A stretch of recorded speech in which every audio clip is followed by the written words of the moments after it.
By late 1944, the once invincible Wehrmacht, the iron fist of Nazi Germany, was bleeding from every front. The army that had marched across Europe with precision and pride was now retreating through a wasteland of its own making. Entire divisions had been reduced to shadows of men, their uniforms shredded, their tanks rusting husks abandoned in the mud. What Hitler had promised as a 1,000-year Reich was now collapsing in less than 12. The myth of German invincibility, built through lightning-fast blitzkrieg victories in Poland, France, and the Low Countries, was gone. The Eastern Front had swallowed millions of soldiers, and the Western Front was crumbling under Allied bombs. The Wehrmacht, once the pride of Europe's most disciplined military force, was now a broken relic, held together by propaganda and fear.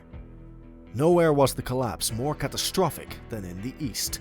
In Operation Bagration, June 1944, the Red Army obliterated Army Group Center, annihilating over 400,000 German soldiers in just weeks. What remained of the Wehrmacht staggered westward, starving, freezing, and outnumbered. Soviet artillery rained destruction day and night. Towns that once flew Nazi flags were reduced to blackened ruins. Soldiers who had once conquered half of Europe were now fighting just to survive. They lacked fuel, ammunition, and food. Some scavenged from corpses, others shot their own horses for meat.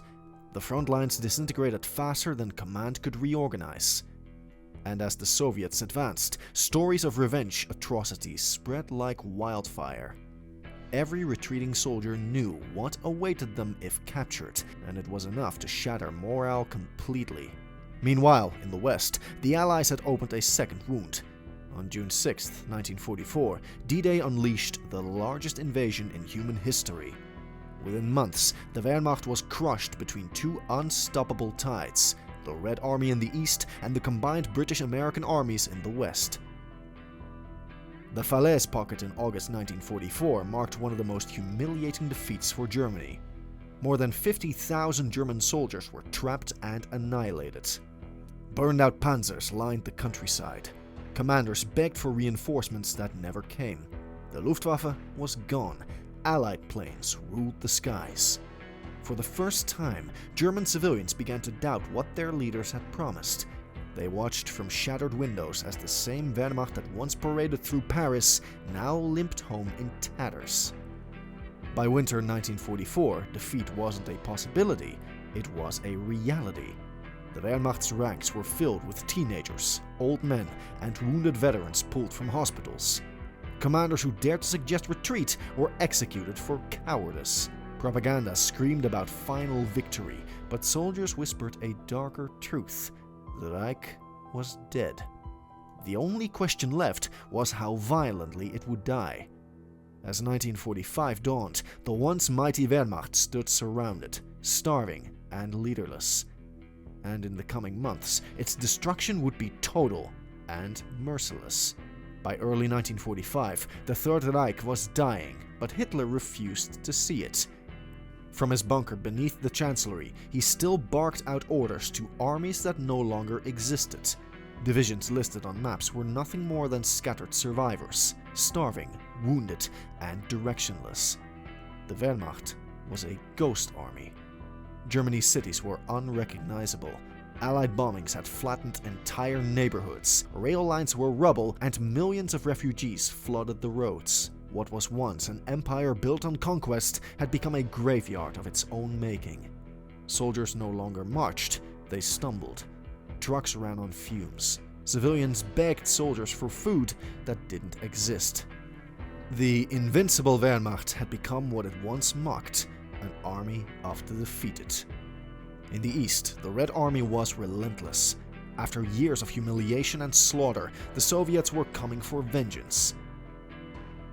Operation Vistula Oder, January 1945, pushed through Poland and deep into Germany in a matter of weeks. Soviet tanks roared across frozen rivers, crushing anything in their path. Villages were burned, German soldiers shot on sight.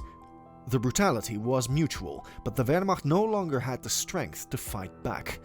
Berlin was the final prize. The capital that had once commanded Europe now shook under constant artillery fire.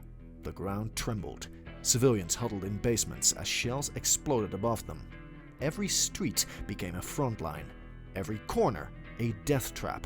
The Soviets surrounded the city by April.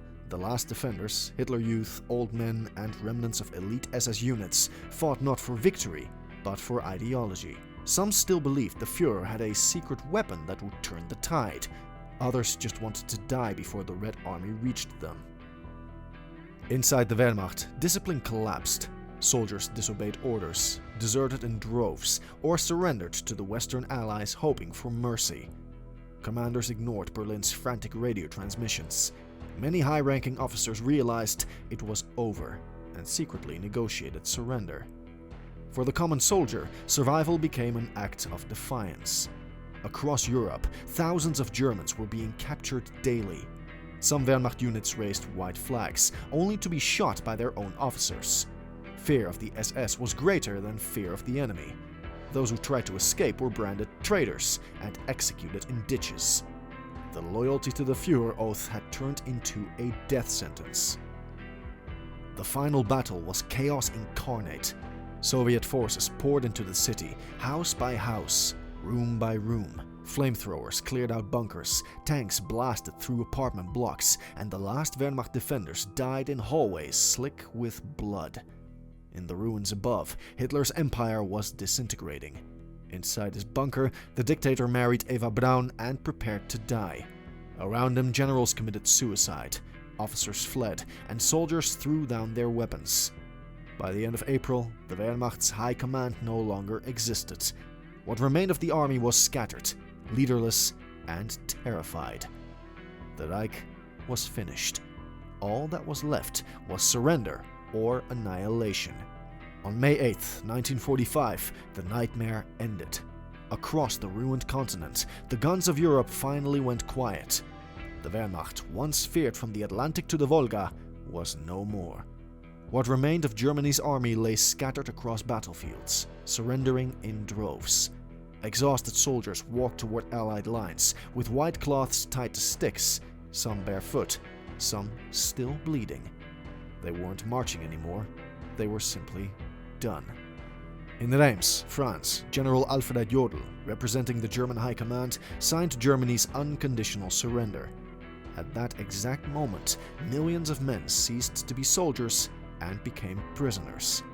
The myth of Hitler's unstoppable war machine died with a single stroke of a pen. But for many Wehrmacht troops, surrender didn't mean salvation. It meant a new kind of suffering. The Allied forces, especially the Soviets, made sure Germany paid dearly for its crimes. In the East, Soviet vengeance was merciless.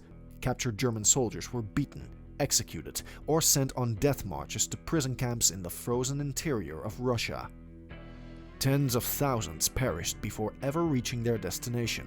Survivors described starvation, disease, and brutality that mirrored what the Nazis themselves had inflicted across Eastern Europe. In the West, conditions were less severe but still grim. Millions of prisoners of war filled improvised camps across France, Belgium, and Germany. With food shortages and chaos everywhere, deaths were inevitable. Many soldiers spent years in captivity before being allowed to return home, to cities that no longer existed, and families who had been told they were dead. The defeat of the Wehrmacht wasn't just military, it was existential. The very identity of the German soldier had been destroyed. The men who once commanded Hitler's armies didn't escape judgment. At the Nuremberg trials, high-ranking officers were forced to confront the world. Their claim of just following orders rang hollow as footage of death camps, mass graves, and massacres played before the court. The Wehrmacht had tried to distance itself from the SS, but evidence showed the lines were blurred. Executions, slave labor, and scorched earth tactics had been carried out by regular army units too. The verdict? The Wehrmacht was no longer seen as honorable soldiers, but as enablers of genocide. The uniform that once symbolized discipline and might now represented shame. In post-war Germany, survivors returned to rubble and silence. Many tried to rebuild their lives under Allied occupation, while others struggled with the moral weight of what they had fought for. The clean Wehrmacht myth, the idea that the army had been separate from Nazi crimes, persisted for decades, kept alive by veterans unwilling to face the truth. But history has long since stripped away that illusion. When the Wehrmacht fell, it wasn't just the end of an army. It was the collapse of a belief system, one built on obedience, conquest, and blind loyalty. The last photographs of 1945 say it all. German soldiers laying down their rifles, staring blankly at the ground, the blackened ruins of Berlin behind them, the banners of the Allies rising where the swastika once flew.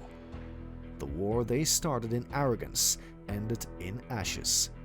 The Wehrmacht, the pride of a dictator, had become a warning to history. No army, no ideology, no empire built on hate can ever stand forever. What are your thoughts on this? Let us know in the comments below. And if you like this video, don't forget to like and subscribe.